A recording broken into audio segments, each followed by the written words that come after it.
Hi guys, welcome to the Career Sprints YouTube channel. My name is Rohit and we like to produce videos that help you with your professional development and continuous learning.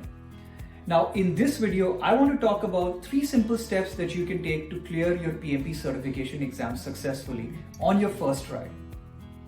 Now these 3 steps I believe are time-tested and proven techniques that have been used by thousands of students to clear their PMP exam. In addition to these 3 steps, I also give you 6 additional tips that you can use to amplify your PMP exam prep strategy. I've also ensured that I've included timestamps in this video, so if there is a section that is more relevant to you, you can directly jump to that section by using the timestamps. But I believe that you will realize maximum value from this video if you watch it entirely. Anyways, without wasting any more time, let's directly dive into the video. So the first step that you should take is to read the PMBOK 6th edition. Now you'll find many videos on the internet where people claim that they have passed the PMP exam in 2 to 3 weeks and that they have not read the PMBOK. Now they probably use some other reference material or videos to pass the exam, but I'll tell you that they took a huge risk by not reading the PMBOK. And when you actually open the PMBOK and you look at the content in the PMBOK, you'll realize that there are so many project management concepts that you may not have heard of or you may not be aware. Like there are a gazillion project management terms and concepts that are there in the PMBOK. Plus, these other guides or reference books that you might use, they may not even cover all the concepts that are there in the PMBOK because the PMBOK is a very, very comprehensive document. And although the PMP exam is not entirely based on the PMBOK, around 80% of the exam comes from the PMBOK and the content that is there in it. So I would definitely say that it's essential that you read the PMBOK at least once, not only for the knowledge, but also to feel confident that you've spent the time to properly prepare for the exam. Plus, this is a strategy that has worked for thousands of students who have taken and invested the time to read the PMBOK, learn the material, and then practice papers and go for the exam. Okay, so the PMP exam changed in 2021 and now includes 50% agile concepts. In fact, many students who have taken the exam in the past couple of months have said that their exam was 70 to 80% agile. So I think this differs from person to person, but more or less expect a huge chunk of questions to be a mix of agile and hybrid, and also look into remote working related questions because the exam is going to test you on this as well. So read the Agile Practice Guide. It's a much shorter book than the PMBOK. It's just 210 pages and it'll be a much easier read for you. So grab a hard copy of Amazon or print it off, print off the PDF version that you got with your PMI membership and just read the book. In fact, I've designed a course on Udemy that summarizes all the Agile Practice Guide chapters and concepts, so you can consider getting that as well. I've also included questions in this Udemy course at the end of each chapter and some additional test questions at the end of the course as well. So don't ignore reading the Agile Practice Guide. You'll need to study this for the exam. Plus, go ahead and read the Scrum Guide as well, which is just a 14-page document. Scrum is a hugely popular Agile framework, and this document really serves as the Bible for Scrum. You can actually get a lot of Agile questions right on the exam just by knowing Scrum. Plus, knowing the Scrum Guide can also help you clear Scrum-related certification exams such as the PSM or the PSPO exam. So know your Scrum Guide really well. Other than that, you don't really need to read anything else. Around 80 to 90% of the exam content is covered just by reading the PMBOK 6 and the Agile Practice Guide, and like I said, also the Scrum Guide. So this will be enough for you to study and pass the exam. This is pretty much the bare minimum reading that you can do to get through the exam. There are other books that are also listed on the PMI website, which are listed as reference books for the PMP exam, but you really don't need to read them. Reading them would just be reading one too many books. So the last step is going to be that you should solve lots of PMP practice questions. And this is extremely important for the exam because until you do not solve enough test questions, you wouldn't know how well prepared you are for the exam. So solve lots of questions, anywhere between 600 to 1,000 questions, I believe would be good enough for the exam. You will find many paid and free mocks on different platforms. So, you can just run a search on the internet and see what type of questions you find. But one of the major things that I would recommend is that whatever question bank you choose, ensure that it has a lot of situational questions, because in the PMP exam, they are testing you a lot on how you would be reacting as a project manager to a particular situation. So the questions are going to be long, the answers could also be 1 or 2 lines, and it is very important that you get in the right frame of mind. So you get in the frame of mind to read lengthy situational questions and then choose your answer. Also, another thing to understand about choosing a question bank is that the question bank should have a mix of predictive, hybrid, and agile questions, because the exam is now divided 50-50 amongst agile and hybrid, and the other 50% is for predictive.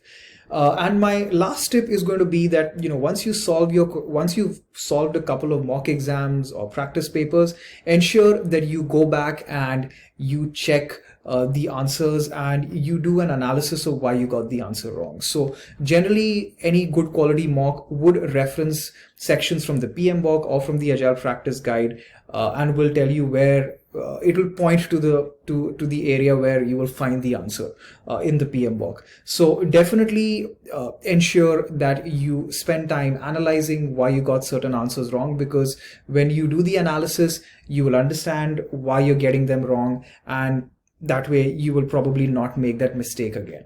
So learn from your mistakes and ensure that your scores keep improving as you keep doing more and more mock exams. So and in addition to that, ensure that when you've done enough mocks, maybe 4 mocks or 5 mocks, that your score is above at least 70% in all these mock exams.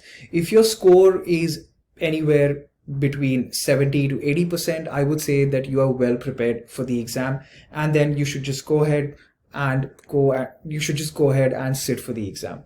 So having said that, this is step number 3. Now, in addition to this step, I also want to give you some additional tips with regards to how you can prepare for the PMP exam. These tips can be thought of as just add-ons to the steps that I have just spoken about, and you can incorporate them into your PMP exam preparation strategy as well. So tip number 1 would be to make notes when you're reading the PMBOK. Now, many people benefit from making notes when they are studying anything, or they try to reproduce the materials that they've already read. For example, you can make your own process document to learn the PMP processes, or you can make other annotations or notes for new concepts that you're not familiar with. Plus, writing always helps since it activates your brain and it helps you better memorize the terms or definitions. Tip number 2 is that you should consider getting an e-learning course, especially if you're a person who's not a fan of reading or you're a person who likes to learn visually. E-learning courses present the information in a more visual way and can include all the key points from each chapter. Some e-learning courses can be quite comprehensive too, which significantly can enhance your speed of learning. If you don't have the time to sit and watch all the videos, you can also use the e-learning courses as a podcast. And you can listen to it at different times during the day, maybe when you're traveling or when you're in the gym, or maybe when you're doing some regular household work. Plus, e-learning courses are a very economical way to earn the contact hours to prove the 35 hours of project management education experience that you require for the PMP exam application.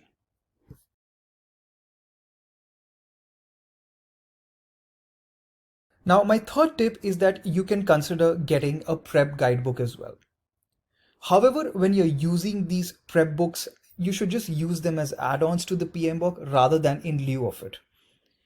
Prep guidebooks normally summarize the most important concepts from the PMBOK and make preparation a little easier.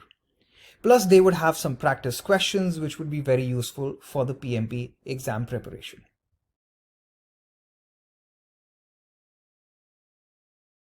So tip number 4 would be to study every day and remain consistent.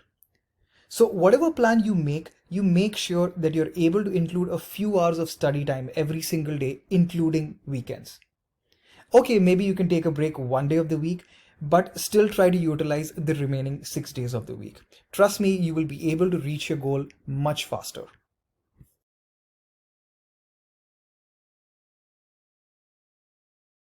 So tip number 5 is consider using some ready-made flashcards or making some of your own for the purpose of study.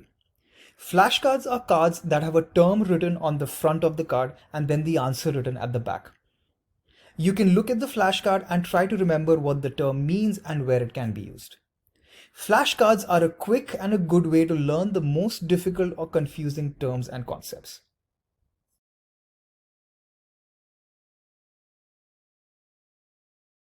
So my last and final tip is that you focus on developing a project management mindset.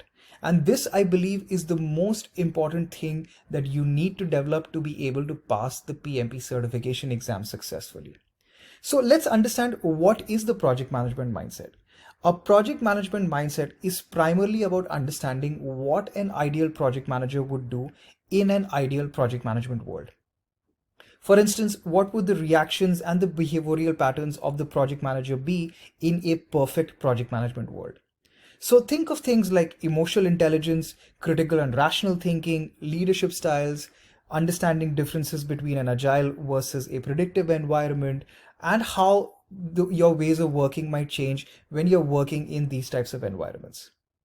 This is what will help you get the maximum number of questions right in the PMP certification exam. You can only develop this understanding when you have a solid understanding of the materials, practice several questions, coupled with some good and bad project management experiences that you might have had or witnessed in your career.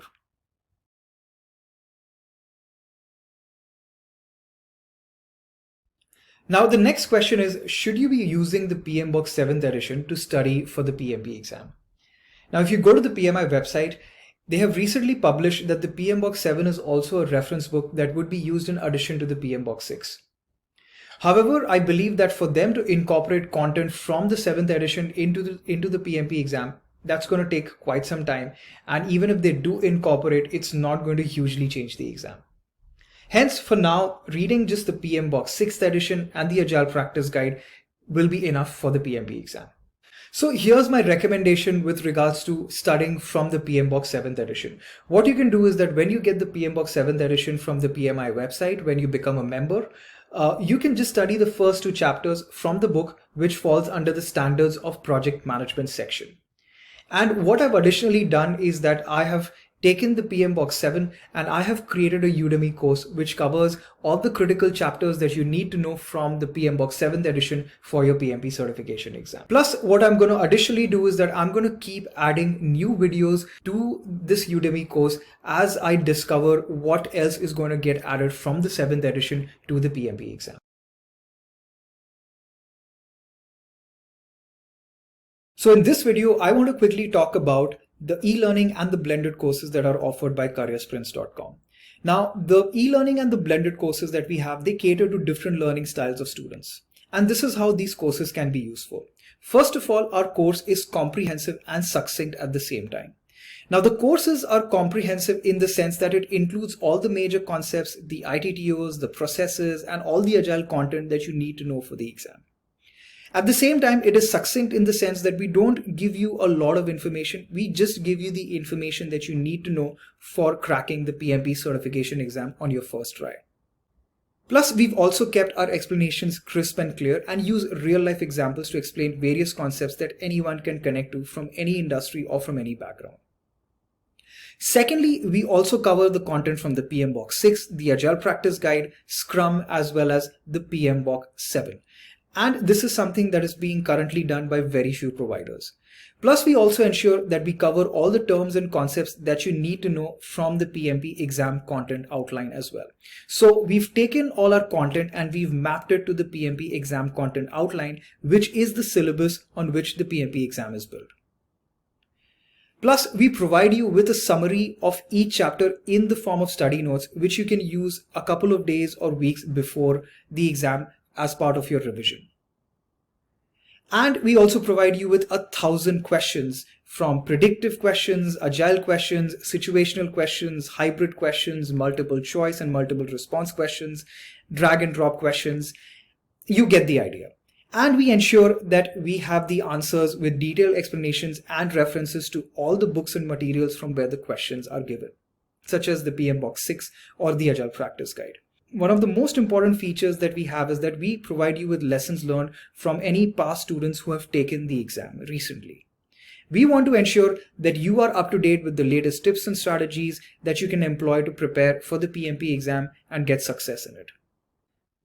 And like I said earlier, we also provide you courses in an e-learning format and a blended format.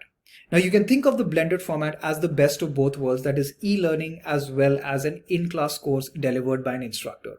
So you can complete the e-learning course and then you can jump into a class with an instructor and with other students, and you can ask any questions to the instructor. You can solve situational questions in the class.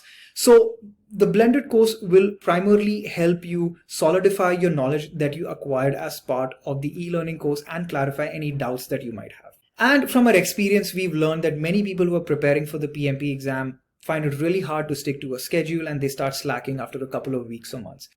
So we ensure that we give you the gentle reminders that you need from time to time. And obviously our courses come with the 35 contact hours that is needed for your PMP exam application as well. Lastly, we practice what we teach and we always try to be agile with our courses as well. So we keep making improvements, enhancements based on the feedback that we get from students. We just want to ensure that you get the best learning experience that would suit your needs. Now you can use this course in so many different ways to learn the exam concepts. So if you're looking for a training partner for your PMP, we are here to help you. You can use the link in the description below to request a code for our PMP e-learning as well as our blended courses. And thanks for watching the video. If you enjoyed the video, please do hit the like button and subscribe to the channel for all the information and gyan that you need for clearing the PMP exam on your first try. All the best.